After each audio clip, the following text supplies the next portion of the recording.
NCC ও রাষ্ট্রপতি নির্বাচনে electoral college ব্যবস্থা নিয়ে আপত্তি বিএনপির।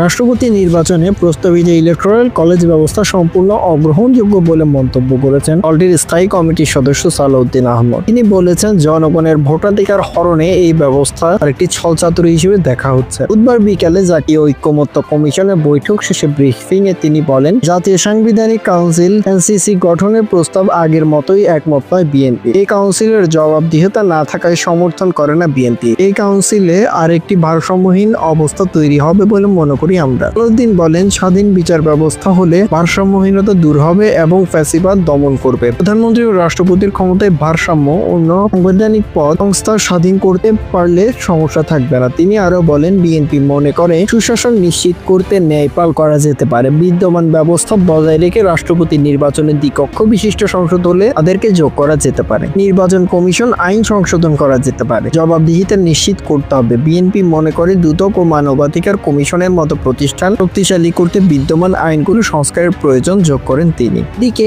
এনসিপির আহ্বায়ক নাহিদ ইসলাম বলেছেন, এনসিসি গঠন করা না হলে জাতীয় সনদে যাবে না এনসিপি। তারা ফ্যাসিবাদী কাঠামো ধরে রাখতে চায়, তারাই এনসিসির বিরোধিতা করছে বলে মন্তব্য করেন নাহিদ ইসলাম।